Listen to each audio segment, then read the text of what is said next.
जी, अब जाके जान में जान आई। रात की रानी खिली। आपको पता है, आप इतने दिनों से यहाँ पे आ रहे हैं। आपका आना एक सुखद अनुभव है, एक सुखद एहसास। जब सुबह आपके चेहरे की त्योरियों को देखती हूँ तो ऐसा लगता है जैसे आप फाड़ खाने को आते हो। तो अब मुझे बहुत बुरा लगता है। और असली दिक्कत तो रात को शुरू होती है, जब आप मुझसे प्यार करते हो, प्यार भरी बातें करते हो। जैसे मंदिर में घंटियाँ बजती हैं, कानों को इतनी सुहाती हैं। शाम होने को होती है और मुझे आपका इंतज़ार रहता है कि कब आप आएंगे, कब रात की रानी खिलेगी। अजीब सी ना बेचैनी होती है, परेशानी सी होती है, उलझन सी होती है। लेकिन कह ही देती हूँ कि आगे से अभी परेशानी ना रहा करेगी। हाँ, सही कह रही हूँ। कहने को मुझे पक्का प्रमाण जो मिल गया है। कैसा प्रमाण भाई? जी, 4 महीने हो गए हैं और मैं वहाँ से नहीं हुई। मतलब? जी, 4 महीने हो गए हैं। कहने का मतलब ये है कि मैं माँ बनने वाली हूँ और आप पिता। क्या हुआ? ऐसे पत्थर के विग्रह के समान मौन क्यों हो गए? भले ही आपको खुशी ना हुई हो, कम से कम मेरी तसल्ली के लिए हंस दीजिए।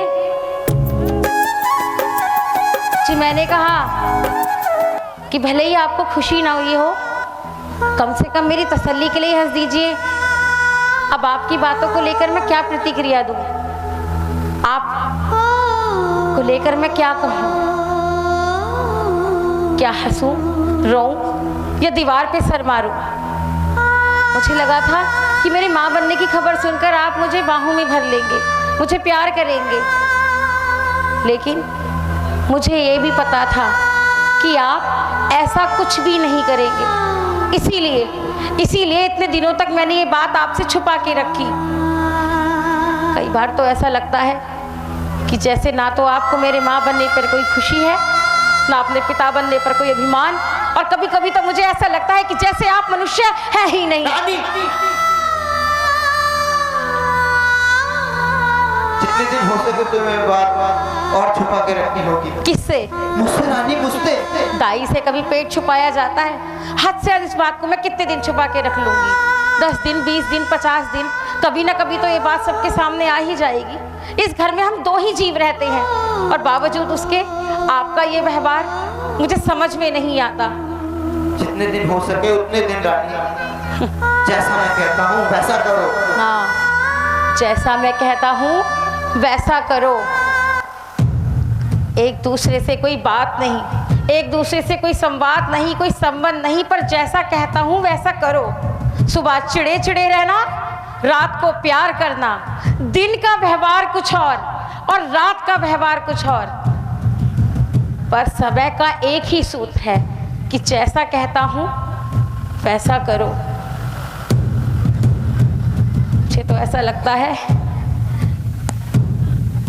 मैं ये पूछती हूँ आपसे, आप गिरगिट की भांति ये रंग क्यों बदल रहे हैं? क्यों बदल रहे हैं? क्यों ऐसा खेल खेलते हैं? क्यों ये दोहरा व्यवहार करते हैं? मैं कहती हूँ आप मेरे को एक बार बता दीजिए, वरना तो मेरे सिर के 2 टुकड़े हो जाएंगे। मेरा गड़बड़ी होना ही गलत हो गया, मेरा गड़बड़ी होना ही गलत हो गया। मैं बांझ रहती, बंजर रहती, सारी जिंदगी इसी भ्रम में कटती रहती कि ये सच है या सपना। लेकिन ये सपना तो नहीं हो सकता, क्योंकि सपने तो दिमाग में घूमते हैं और इसने तो गहराई तक मेरे पेट में जड़ें जमा ली हैं। क्या करूं, क्या करूं? मार डालूं, क्या करूं, क्या करूं? रानी, क्या करूं? रानी, पागल हो गई हो क्या?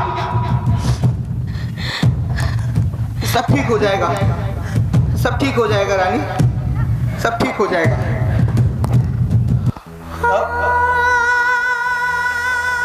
सुबह होने को है, मुझे चलना होगा, मुझे चलना होगा रानी, चलना होगा।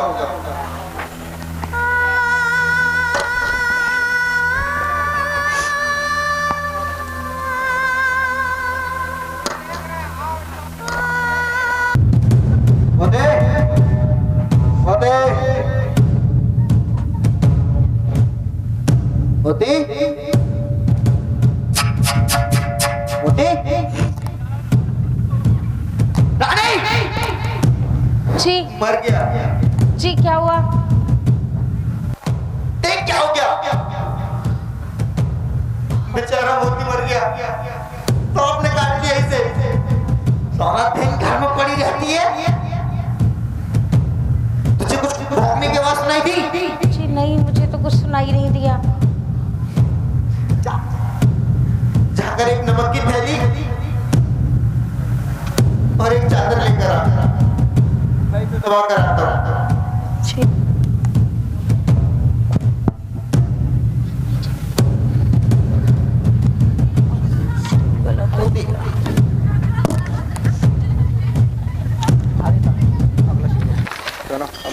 कुत्ते के मरने से अपर्णा का क्रोध और बढ़ जाता है। वह यही सोचता है कि इतना बड़ा शिकारी कुत्ता आखिर एकाएक ऐसे कैसे मर सकता है। वो अगले दिन एक और कुत्ता लाके बांध देता है, परंतु नाग उसे भी मार देता है। नाग के घायल होने से नाग कई दिन तक रानी से मिलने भी नहीं आ पाता। वो नहीं बोला ना कहा। रानी बेचारी हैरान परेशान हर रात नाग का इंतजार किया करती। सोचने की बात एक ये भी थी कि जब कभी अपर्णा सुबह में रानी के पास आता तब उसके घाव नहीं दिखा करते थे, परंतु जब वो रात में आता तब उसके घाव दिखा करते थे। रानी बेचारी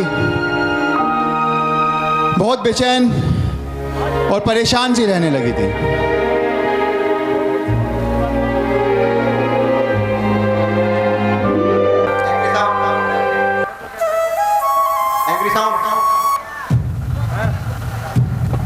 पता कहाँ गई थी? मैंने पूछा पता कहाँ गई थी? जी कहीं नहीं गई थी। जब मैंने तुझे छुआ नहीं तो तेरा ये गर्व कैसे फैल गया? पता कहाँ गई थी? जी कहीं नहीं गई थी। पता कहाँ गई थी? कहीं नहीं गई थी। अरे सच बता कहाँ गई थी? जी कहीं नहीं गई थी। सच बता। ऐसे नहीं मानेगी तू, ऐसे नहीं मानेगी तू, ऐसे नहीं मानेगी। जी नहीं।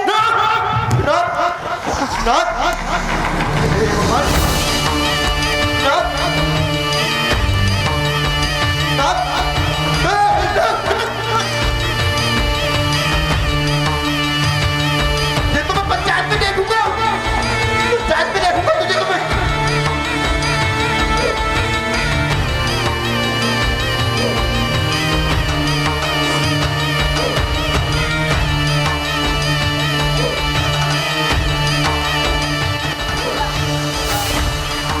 मैं क्या करूं? क्या हुआ? क्या हुआ? कभी तो आप मुझे प्यार करते हैं और कभी इतनी बुरी तरह मारते हैं।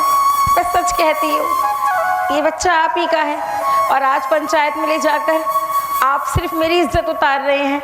इतने दिनों तक आपने मुझे घर में छुपा के रखा। मैं पूछती हूँ आप ये दोहरा व्यवहार क्यों? रानी, पंच तहकीकात करेंगे, वो मैं नहीं रोकूंगा। मुझे पंचों से कोई मतलब नहीं, कोई मतलब नहीं। रानी, इस घर के बाहर एक नाग की बाबी है, तुम वहां जाकर उस नाग का दिव्य कर लेते। जी नाग का दिव्य कर लेते। इससे अच्छा तो आप मुझे जहर देकर मार दीजिए। क्या नाग मुझे डसेगा नहीं? मुझ पर विश्वास करो रानी, नाग तुमसे कुछ नहीं कहेगा। आप पर विश्वास करने का ही तो ये नतीजा है कि आज आप मुझे भरी पंचायत में नग्न कर रहे हैं। आज के बाद तुम्हारा पति तुम्हारा गुलाम हो जाएगा, तुम्हारा गुलाम हो जाएगा, तुम्हारा गुलाम हो जाएगा, गुलाम हो जाएगा, गुलाम हो जाएगा, गुलाम हो जाएगा, गुलाम हो जाएगा। नहीं, किसी को गुलाम नहीं बनाना, किसी को गुलाम नहीं बनाना।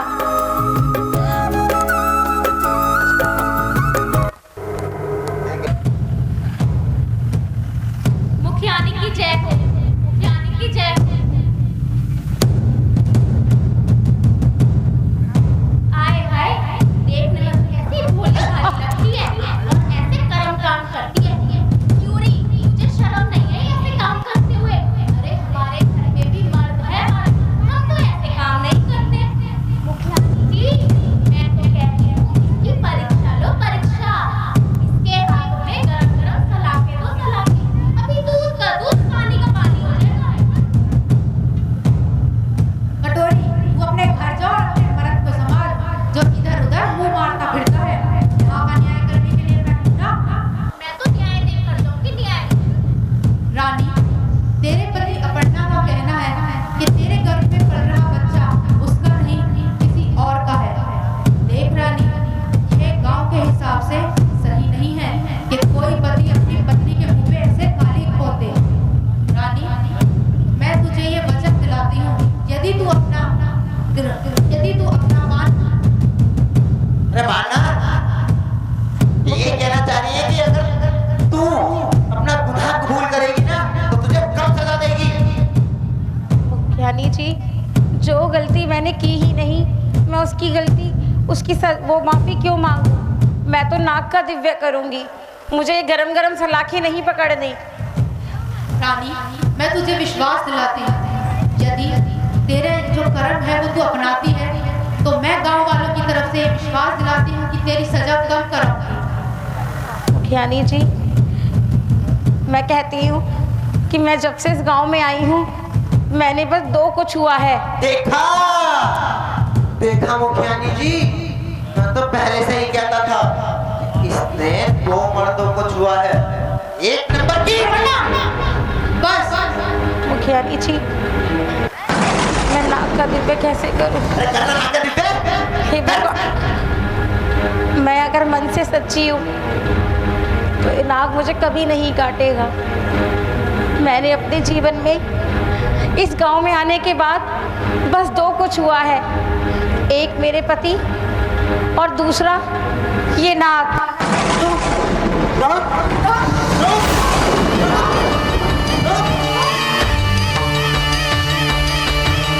मुखियानी जी, नाक नाक नाक नाक।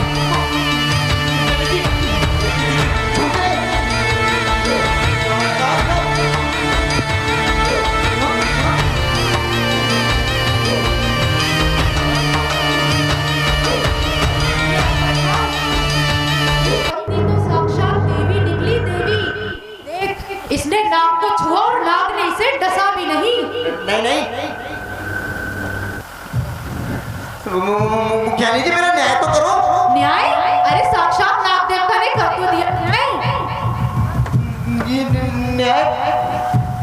अरे अपर्णा, अब तू अपनी बीवी को घर ले जा और उसकी देखभाल कर, ये गर्व से है। रानी की जय, रानी की जय, रानी की जय, रानी की जय। मुखियानी जी, भाई कैसे ऐसा कैसे? मतलब ये न्याय नहीं है, अन्याय है। और ये हुआ मेरे साथ। जब मैंने इसे छुआ नहीं तो इसके गर्भ कैसे ठहर गया? ये नाक भी इससे मिला हुआ है और ये गांव वाले भी इससे मिले हुए हैं। जी सुनिए, जी सुनिए, जी मेरी बात तो सुनिए, जी मेरी बात तो सुनिए, जी मेरी बात तो सुनिए। तो बेशक गांव वालों के लिए देवी होगी, लेकिन मेरे लिए तो वही है। एक जी मेरी बात तो सुनिए। सच बता किसका है? सच बता किसका है? जी जान से मार दूंगा।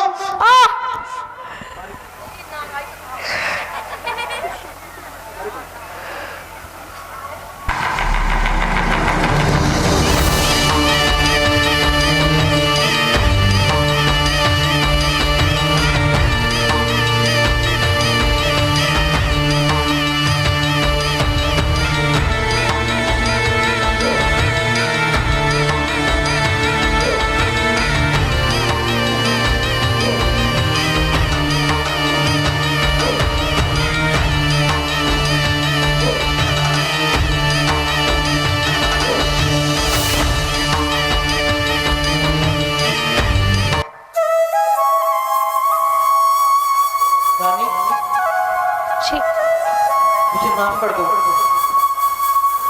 मैंने तुम्हें बहुत मारा, मुझे माफ कर दो रानी। लेकिन मैं आगे से तुम्हें कभी नहीं मारूंगा, हमेशा तुम्हारा ख्याल रखूंगा। मुझे माफ कर दो।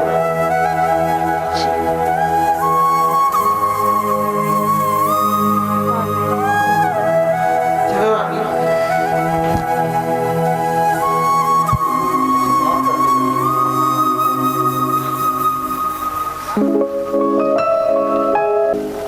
दुनिया में गृहस्थी की यही मायने हैं कि पति पत्नी इन सभी तरह के सिर दर्दों को अपने सिरहाने रखकर उन पर सिर टिकाकर सो जाए, और इसके सिवाय उनके पास कोई चारा भी नहीं है।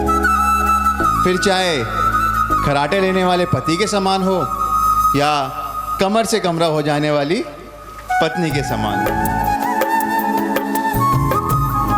जिंदगी में अंत तक पति पत्नी को एक दूसरे के साथ रहना ही पड़ता है, फिर वो चाहे अपने आप के लिए हो, अपने परिवार के लिए या फिर अपने बच्चों के लिए। अपर्णा ने भी रानी को अपना ही लिया था, परंतु अब भी उसके मन में एक शक था कि रानी के गर्भ में पल रहा बच्चा क्या उसका है।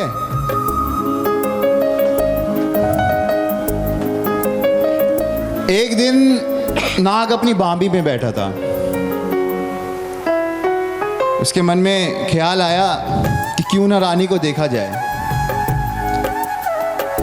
कई दिन हो गए हैं रानी से मिला भी नहीं है। मैंने उसे सब जुटा के दिया है, पर कभी सुख से गृहस्थी चलाते हुए नहीं देखा, कभी देखकर खुश होने का मौका भी नहीं मिला। वही पुराना रास्ता, वही पुराना पहरा। आज याद करता हूँ तो यकीन ही नहीं होता कि किस तरह रानी ने मुझे पागल बना दिया था। रानी, मेरी रानी, मेरी आधी रात की सुगंधित स्वप्न सुंदरी, किसी और की बाहों में वो इसे रोज इस तरह आलिंगनबद्ध करती होगी, रोज इसके होठ काटती होगी, रोज इसकी बाहों में नाखून गड़ाती होगी, और मैं गिरी कैचुली, कांटों में अटकी गिरी कैचुली। नहीं नहीं, मैं ये सब नहीं होने दे सकता। इस परिस्थिति का इस प्रकार रहने देना संभव नहीं। क्यों ना मैं इसके पति को मारकर इसे अपनी नाग कन्या बना लूं, या क्यों ना मैं इसे ही मारकर इसे सदा सदा के लिए अपनी बना लूं। नहीं, मेरे प्रिय होठ सिल दिए गए हैं, मेरे विष की थैली निकाल के फेंक दी गई है, मेरे दांत निकाल कर फेंक दिए गए हैं। अरे जब खुद की चमड़ी ढीली हो जाए उसे निकाल फेंकने वाली जाति है रे मेरी। रानी का अंग अंग मनुष्य के लिए है।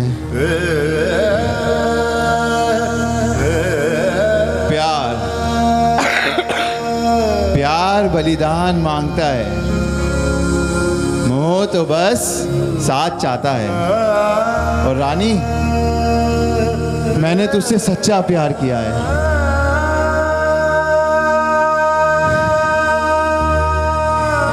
मैं ना कभी तुझे दुखी देख सकता हूं और ना कभी तुझे दुख पहुंचा सकता हूं। इसलिए अपनी सारी शक्तियां एकत्रित कर तेरे गर्भ में छोड़े जा रहा हूं। तेरा पति तुझसे सदा सदा के लिए प्रेम करे, उसका रूप बदलने जा रहा हूं। मैं अपना त्याग करने जा रहा हूं, मैं अपना बलिदान करने जा रहा हूं रानी, अपना बलिदान करने जा रहा हूं।